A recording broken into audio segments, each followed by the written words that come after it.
Today I have a very special video today, and we're going to take a deep dive into a lot of advanced concepts for technical analysis, price action.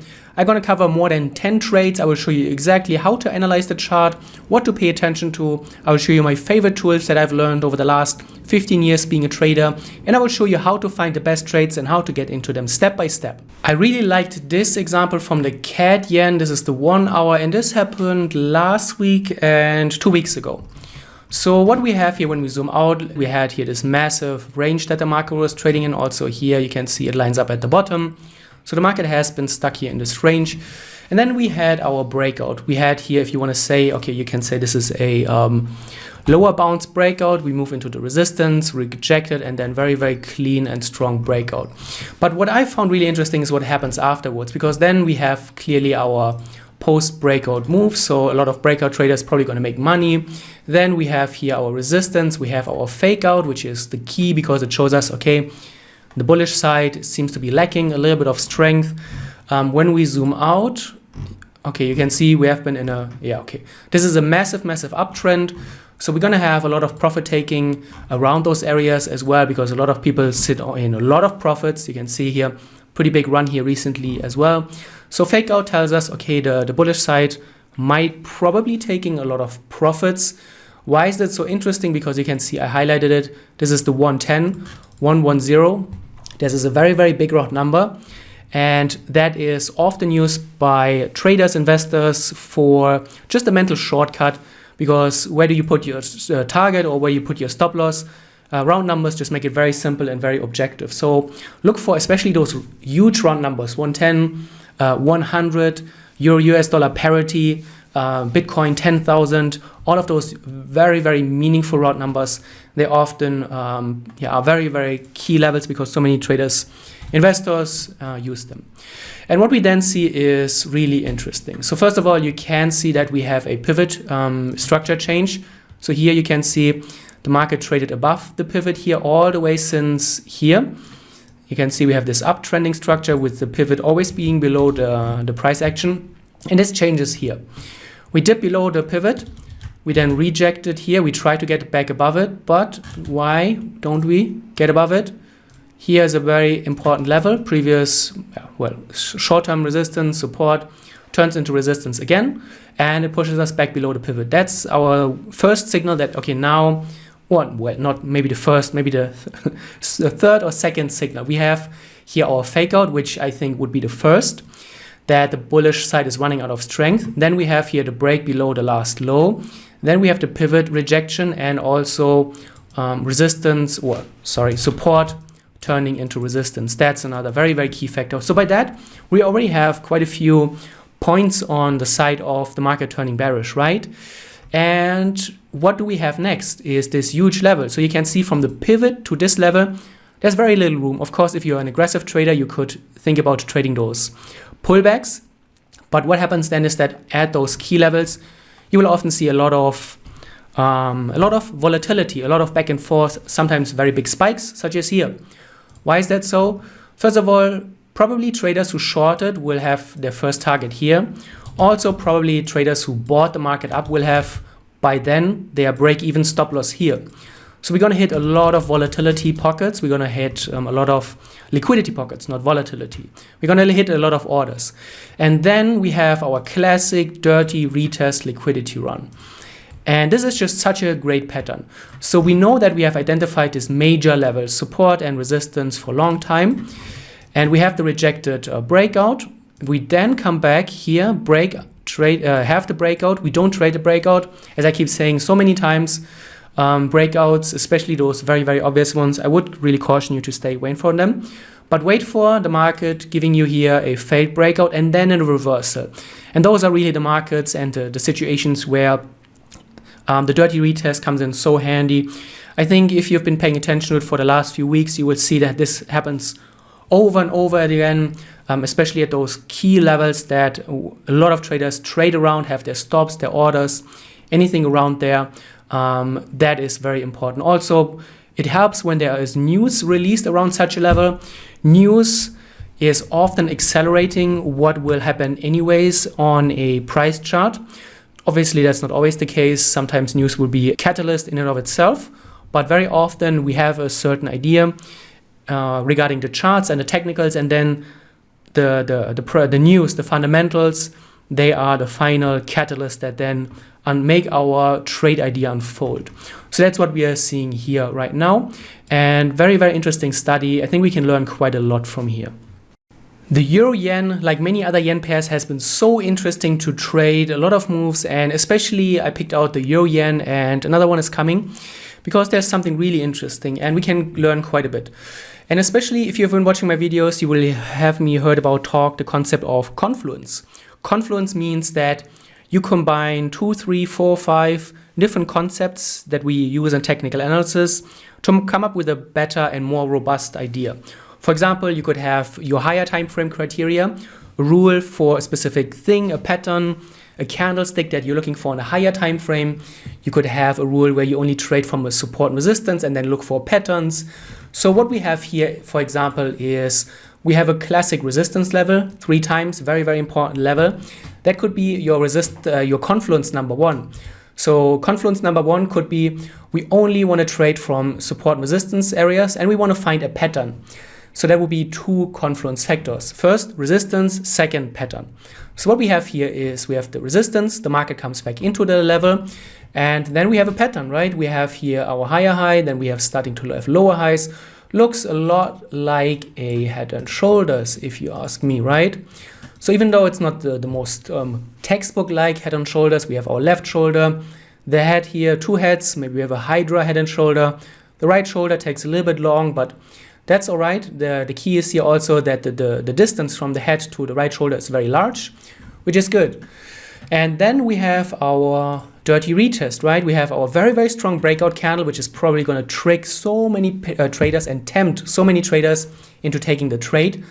But what happens here is that we go back all the way inside of the pattern. This is the dirty retest. This is where you have the liquidity run, because think about it. If you go short here, where's your stop loss? Some traders will have it here, other traders will have it at the level. Some traders will be very aggressive, have it here. So the dirty retest has only one objective, and it is to catch and to trigger as many of those orders and stops as possible. And you can see that on the move higher, the release of the liquidity afterwards is huge. It's immense. The move after that is very significant. If we look at this chart snippet, this candle here is the longest candle that we have seen all the way through this chart. And we're looking at, if we ask TradingView, you can see 418 candles. So in 418, that's the most significant, and it happens right at a dirty retest area. We can go to the lower time frames to see how did the structure look there. And you can see, even on the 5-minute, we can see that this is where the liquidity here is starting to get triggered. This is where we have a final, or the push that really shows us, okay, we hit actually something here. And then you can see we break below the level, very strong move. And then you can see very, very short time, we make a substantial, significant move. You can see from here to here, we drop 2.2%. And this could have been a very, very interesting trade study. So, and the confluence here, what we have, confluence number 1 is we have our huge resistance level. Then we have our pattern, which is our head and shoulders. Then we have our dirty retest, and that could be a trading strategy with 3 confluence factors, right? So you want to have the resistance, we have here the pattern, the dirty retest, and you can add other things on top of that. If you're a day trader, for example, you want to look at the monthly high, the monthly low. You could look at, okay, does this happen around a pivot? Let's try, go back to the higher time frame. So we actually do have our pivot. So you can see this is our weekly pivot. I activated it, and we have a perfect pivot point rejection. So we have our pivot point as well. So we have 4 confluence factors. The key to creating a trading strategy with Confluence is that we make sure that we predefine what are we looking for, so that we are not changing the Confluence rules trade after trade, but we want to make sure that at least over the next 20, 30, 40 trades, we have a very consistent set of confluence factors. And that way you can then test your idea. Does this set of confluence factors work? And I would give it at least 20, 30, 40 trades to evaluate the effectiveness before you start changing those things or try something new. So let's look at another way of how we can fade resistance. What this means is that we're looking for signs that the previous support and resistance level is not able to hold, or rather that the market is not able to break out. We want to see signs of weakness, and then we can trade around from or away from it. So first of all, we have clearly, no questions, a major resistance level up here, right? And there's no question about that. Then we see our triple tap. A triple tap, as the name suggests, are 3 tabs. And a tap is the endpoint of a trend wave. So we have our first trend wave here, second here, and then here we have the third trend wave. What we can see is that the distance from each tab is smaller, and also the strength obviously is decreasing here. Whereas initially we had a very strong push, the second and the third one is much weaker. I would say this is a classic price divergence. And if you add a RSI to the chart, which I have not, let me do that, RSI. So we just go to the indicator and then type in RSI. Then we activate it, leave it at 14 periods, which is the default setting. And then you can see once it loads, it's a little bit slow dynamic videos, that we have here a higher highs here. And the RSI, the purple line, should be making lower highs.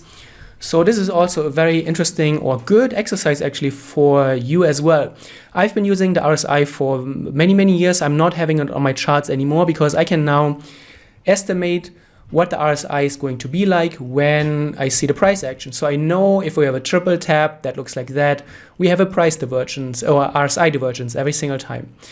So what else do we have? We can activate pivots, which is always interesting just to see trend changes. So we can see the market did obviously have higher pivots here as we approached the resistance, had a very good run. But here you can see the picture completely changes and we are flipping below the pivot. And this is a lower bounce at the pivot level. You could also have here your level, obviously.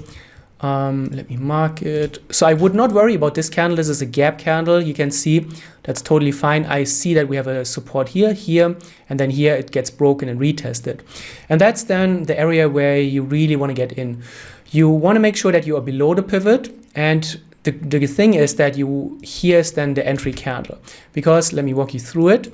Here we have everything that we need. We see that previous support has turned into resistance. We also see that we have this, that's an R.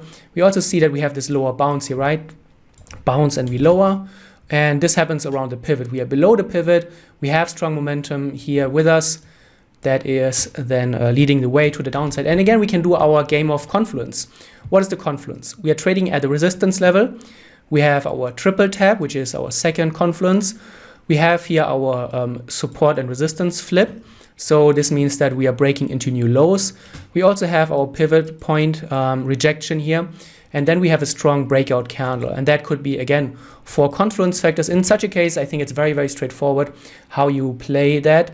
On the entry, you want to hide your stop loss. But at this point, I wouldn't expect a huge liquidity run anymore because we already had here kind of a little lower bounce. But to make sure you can definitely protect your stop loss above the recent high.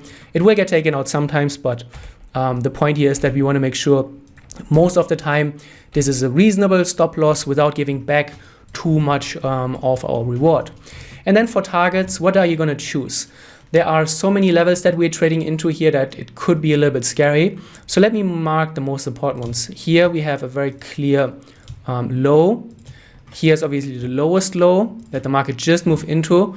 But also we probably have some levels in here. You can see previous support resistance. Not super strong, yeah, maybe a little bit strong here.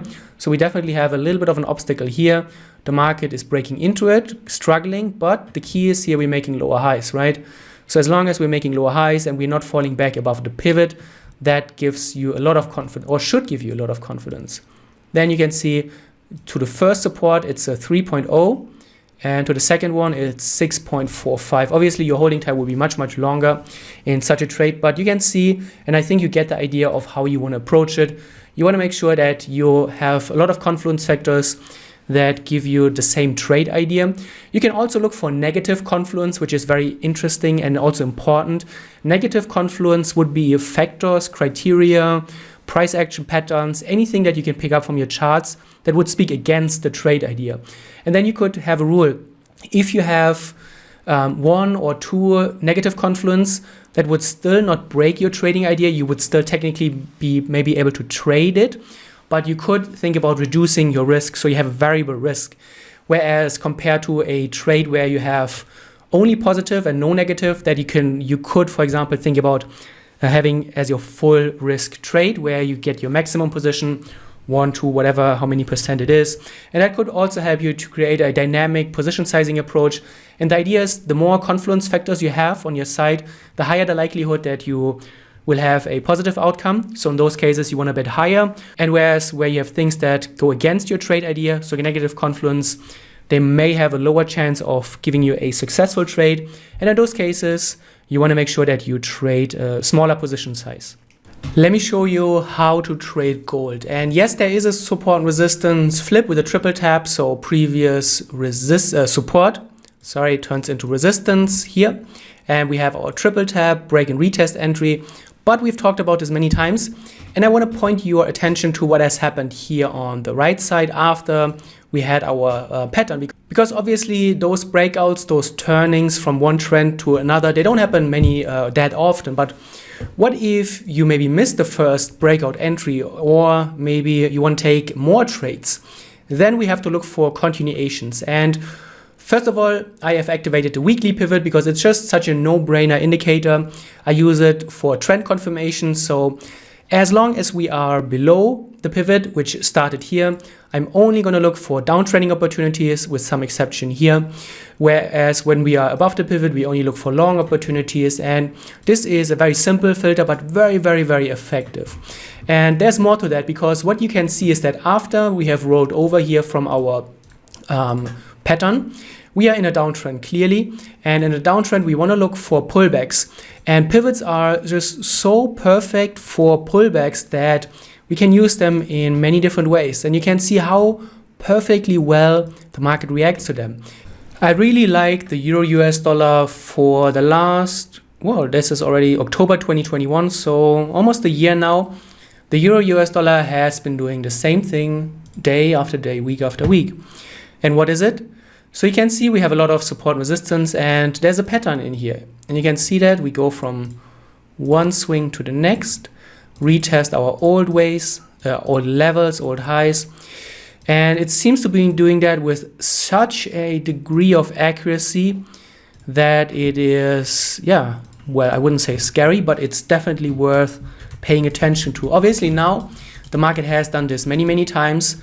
I think I've hinted it in a previous video when we were just up here that this is the pattern that the Euro US dollar has done for a few times now.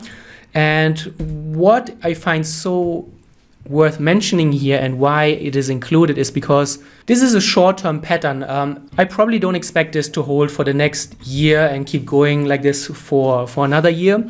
But markets do have those patterns where they will do, I made a YouTube short about an Ethereum pattern.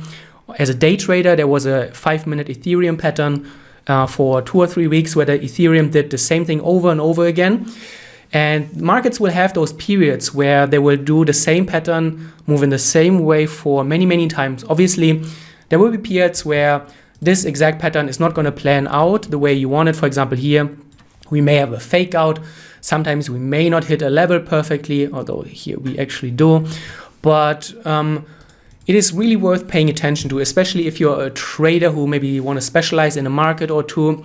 You really can pay attention to those patterns that show up from time to time, that will go away eventually, but very often you may be able to extract some profits for a few weeks, for a few months. And if you find something like that, this could really be worth quite a bit. So pay attention to the markets that you trade, pay attention to the patterns, pay attention to the rhythm, and really focus and see what is going on, because finding something like this is really, really valuable, because it really shows you where to trade, and the market keeps doing the same thing over and over again for many, many times. So now we are on the 5-minute chart, and let me show you how fascinating this is. So this is the first pullback that I've shown you on the 2-hour, and we see essentially the exact same pattern that we have seen on the 2-hour, just on a smaller scale on the 5-minute. And let me show you something else. We are turning on the daily central pivot point. And you can see that even the daily pivot point works exceptionally well. Obviously, if you're using the daily, you want to be a day trader mostly, but you can see how nicely the market rejects those areas. We have previous support turning into resistance. We have a little bit of a liquidity run here, and you can see how nicely everything fits in. And again, you can build a strategy with multiple confluence. You have your higher time frame trend direction, you have the pullback into a weekly pivot point. Then you could say, okay, then I drop to the lower time frame and I look for a pattern, I look for a breakout. You could say, okay, maybe a support and resistance flip, maybe a liquidity run, but there's so many opportunities and possibilities just with those few concepts. And you can see the next time we make it back, this is the weekly pivot point. You can see we jump into it and spike really, really hard, fall lower, we trade around the pivot and then eventually sell off. So really, really fascinating trade study. I think we can get a lot out of this by just understanding charting, higher, lower time frames, trend phases, pullbacks. And let me just show you, because I mentioned it in the beginning and then I didn't fully expand on it, why the next is different. So you can see here is where we make it into the pivot, the weekly pivot after the first and the second one. But you can see afterwards, we have a breakout. And that's the last thing that you want to say. If you if you are in a bearish mindset, so we want to look for bearish opportunities, the last thing you want to see is that the market is breaking previous resistance. This was not the case here during the uptrend, right? Whereas the market just very nicely had a normal trending market. Here was a previous support resistance that was not tested, and then you can see the market rolled over. So there are situations and signs or criteria that could help you to avoid some of those pullbacks that I have low probability, but obviously that comes with experience. Here then afterwards, after this failed, we go back to previous support turning into resistance on the pivot point and then continuing. That's what happened last week. So that's it for this video. I hope you learned something. I hope there were a few things that were new to you that you can apply to your own trading. If you find this insightful or interesting, let me know in the comments and you will hear from me next week.